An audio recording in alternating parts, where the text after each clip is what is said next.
The importance of these ships arises from the need of the great powers to militarily intervene anywhere in the world. An aircraft carrier is a ship that, as its name suggests, carries aircraft, also providing the necessary infrastructure for their takeoff and landing, so that the onboard aircraft can carry out operations departing and arriving at the same ship.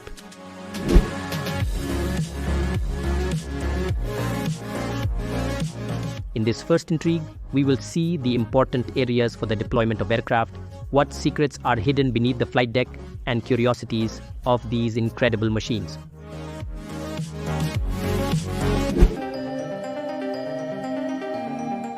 During World War I, some of the great powers understood the strategic importance of having embarked aviation to face conflicts in areas far from national territory. The naval victory of the Allied forces in World War II, largely due to aircraft carriers, turned these into the most important ships and the most powerful weapon of a navy, replacing battleships in the role of flagship of a fleet. In the post-war period, aircraft carriers continued to increase their size, and some have adopted atomic energy as their form of propulsion. The current supercarriers are capable of displacing 100,000 tons or more. The Nimitz class of the United States has a displacement approximately 4 times greater than that of the aircraft carriers of World War II, and is a good example that we are going to take to explain the operation and tell how operations are in this new video of World of Aviation.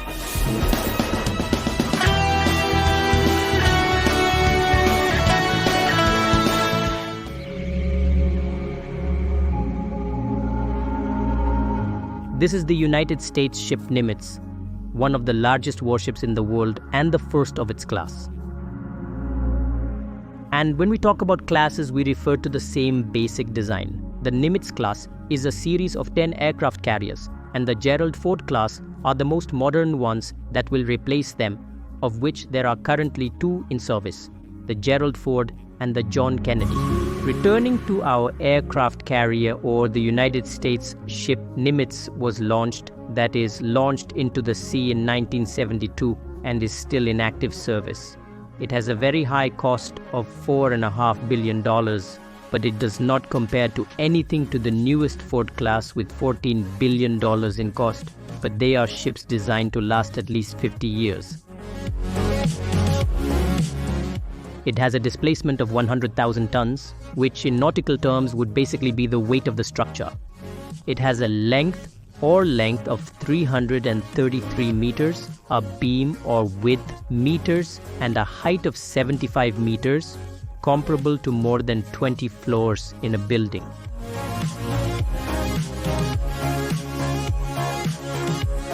It is powered by 2 nuclear reactors with a power of 194 megawatts, which drive 4 propellers to give it a speed greater than 30 knots or about 60 kilometers per hour, although the maximum speed of these devices is usually kept secret. With nuclear fuel, they have an autonomy of around 20 years without having to change their nuclear fuel. Incredible, isn't it? In some vital places, they have a Kevlar armor up to about 64 centimeters thick. To operate one of these class of aircraft carriers requires a minimum of 3,500 people, but it normally houses between 5,000 and 6,000 people on board. Of these, the pilots of the planes are less than 200, meaning that for each one of them, there are hundreds of people behind who make this structure on the sea work.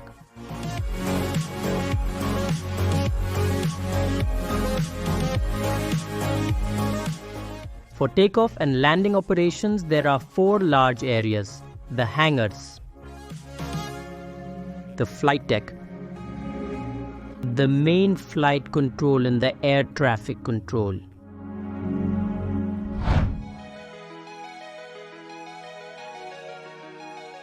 The takeoff operation of an aircraft begins in the 7,500 square meters of the hangar, located 3 levels below the flight deck.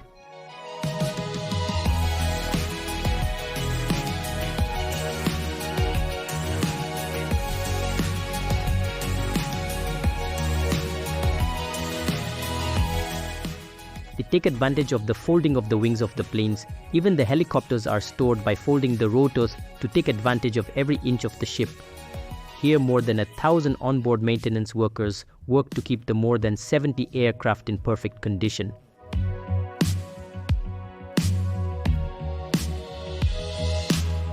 When the plane is ready to take off, it is lifted to the flight deck on one of the 4 large hydraulic elevators. Each one can carry up to 223,000 kilogram aircraft and 20 meters from the hangar in just 10 seconds.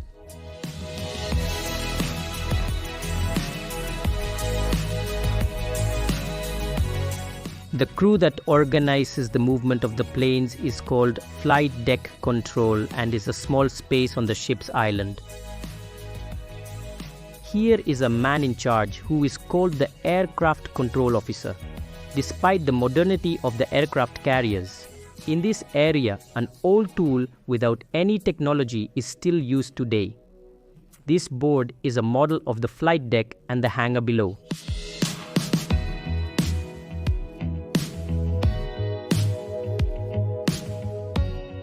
And with the help of a cameraman who films the deck live, the team has the board updated in real time. Every plane on board has its miniature replica. When a plane moves on the deck, the controllers move its miniature. To know the status of each plane, they use screws, tacks, or marker pins. Yes, on a billion-dollar aircraft carrier, they still use this. For example, if the marker has a red tack, it means the plane is waiting for takeoff. A green one means it's about to take off. And if it has a nut, it's under maintenance. The flight deck carries over $1 billion of military equipment and has about 18,000 square meters, where there are 2 catapults in the test and 2 on the port deck, which are responsible for launching the planes into the air.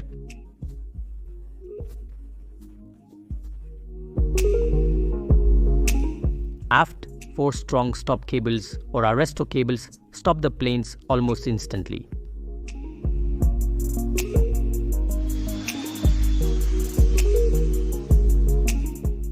The flight deck crew manually directs operations in this area. They are a team of 400 highly trained sailors. They have to be focused on the procedures established due to the dangers of working in this environment full of noisy aircraft and dangerous weaponry. For safety reasons, a system of shirts with different colors was created to identify the undercover crew members. The yellow shirts are the aircraft operators directing the movements of each aircraft. The purple ones are in charge of refueling each plane, that is, loading them with fuel. The blue ones are those who keep the aircraft in their position with wedges and chains. Those in red shirts maintain the weaponry and ammunition. The ones in brown shirts are the captains of the planes, handling them when they are on the deck. The green ones are equipment operators and maintenance personnel. They hook the planes to the catapult and handle the stop cables. Communication is vital in this area too, but since they can't hear each other due to the deafening noise on the deck, they have a system of hand signals among themselves and also with the pilots.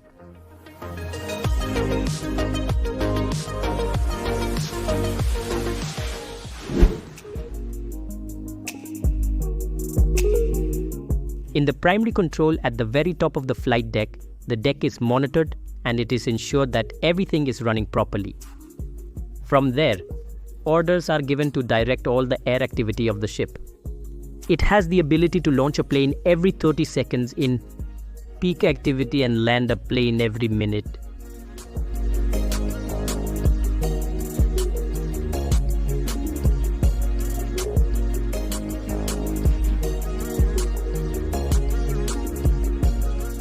Here there is advanced technology.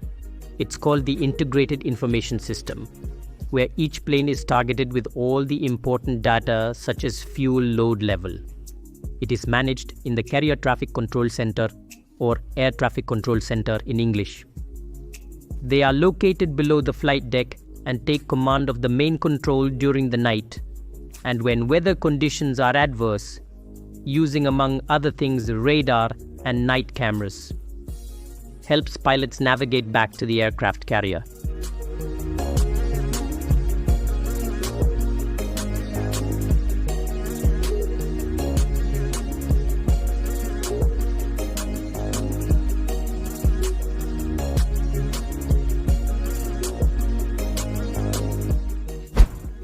When the time for launch comes, all these areas of the ship get going in a very precise and synchronized cooperation. The first thing the captain does is orient the ship into the wind, which will provide the position for the planes to have the best lift during takeoff and landing.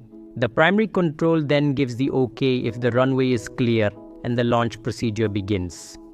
The key to launching on this type of aircraft carrier is the steam catapult, but the more modern ones like the Ford class have electromagnetic catapults that are more efficient.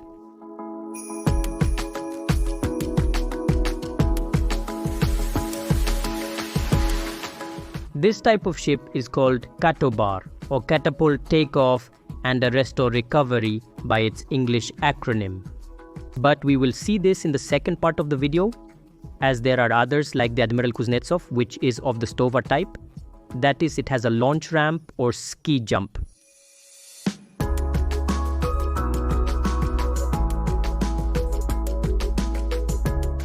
The Nimitz class ones have 4 steam catapults, each 100 meters long. They have 2 pistons inside 2 parallel cylinders located under the deck. A hitch is coupled to the pistons located in a slot that extends along the track. When the plane is ready, they are led to their position. A green-shirted equipment operator guides the plane's landing gear to the catapult.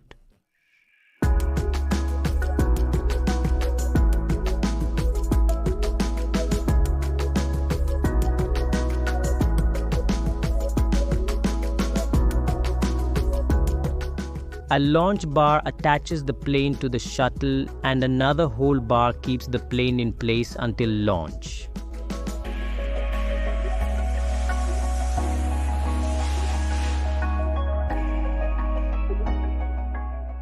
The nuclear reactors heat the generators that fill the steam accumulators, which at takeoff time fill the cylinders with pressurized steam, launching the planes.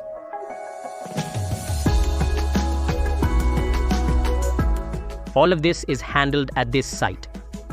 Here, an officer calculates the pressure needed according to the weight of the plane.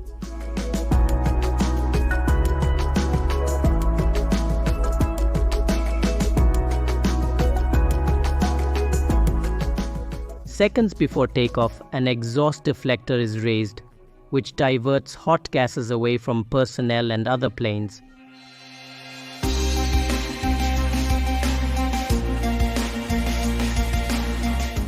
From the cockpit of the aircraft, the final checks of the control surfaces are made.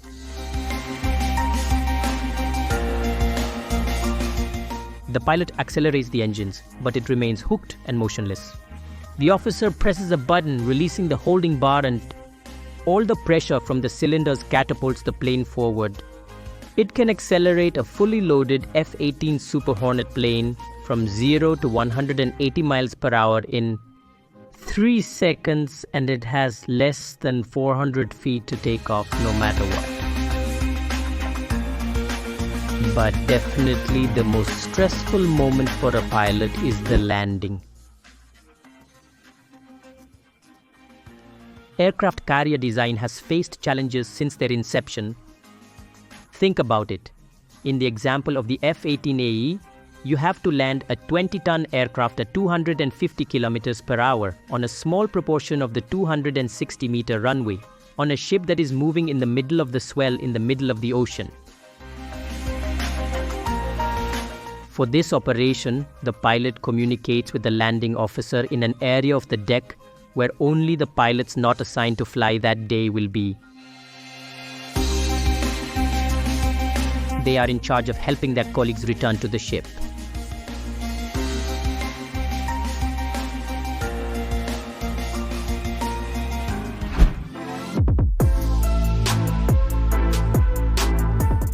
The pilot will also see a key instrument on board, a series of amber lights in the middle that move up and down to indicate the approach angle to the runway.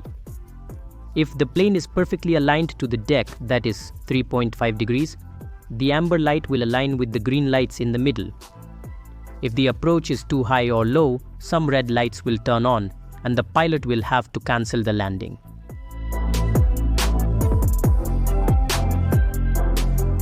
When landing, the support comes from four 1.9685 inches diameter braided steel stop cables placed every 49 feet of braided steel diameter placed every 49 feet.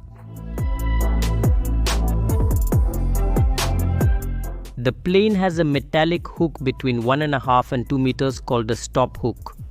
Below the deck, each cable transmits the stopping force of the planes to cylinders filled with fluid, causing it to break in less than 2 seconds. It is very important that at the moment of contact, the pilot puts the engines at full power, because if the plane does not catch the cables, it will have to be able to take off again on its own.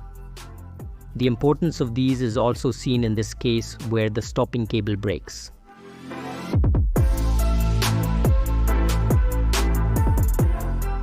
But this plane manages to keep flying. The entire ship is controlled from the navigation bridge, where the expensive vessel is steered with a classic wooden rudder.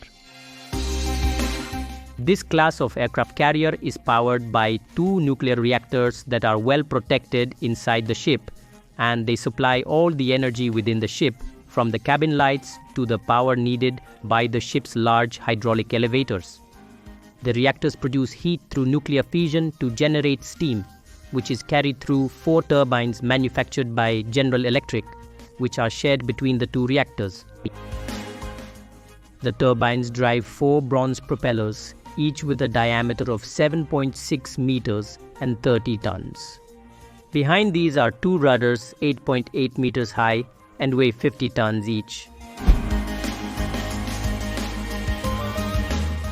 In addition to the planes carried on board, the ships are equipped with defense systems against enemy aircraft and missiles.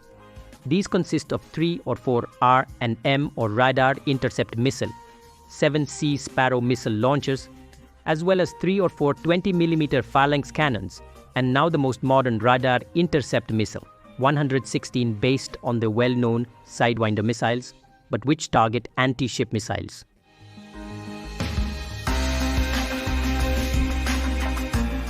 There is an entire supply department to maintain this floating city. There are special aircraft such as the Greyman C-2 Greyhound cargo plane or helicopters for this task. Approximately once a week, the crew carries out a resupply, hoisting new supplies on board via cables, from food to ammunition from a Navy supply ship, which has to parallel the aircraft carrier at a distance of 35 meters at the same speed for between 3 and 6 hours.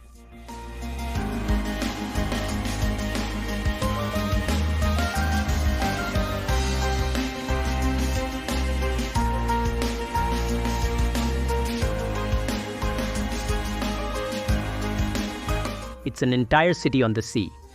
On board, there are over 4,000 cabins and rooms, hospitals with over 60 beds, a dental clinic attended by 5 dentists, a hair salon that does over 1,500 cuts a week. Just counting phones there are over 2,000. Televisions and monitors there are about 4,000. There is a post office where 450,000 kilos of mail are processed each year. In the kitchen, about 15,000 meals are prepared daily. 2 facts that really surprise.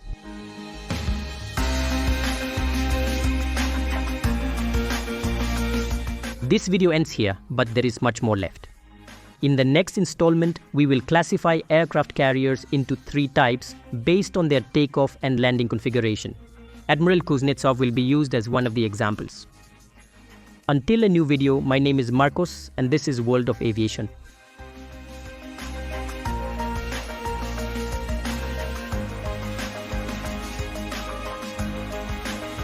Thank you.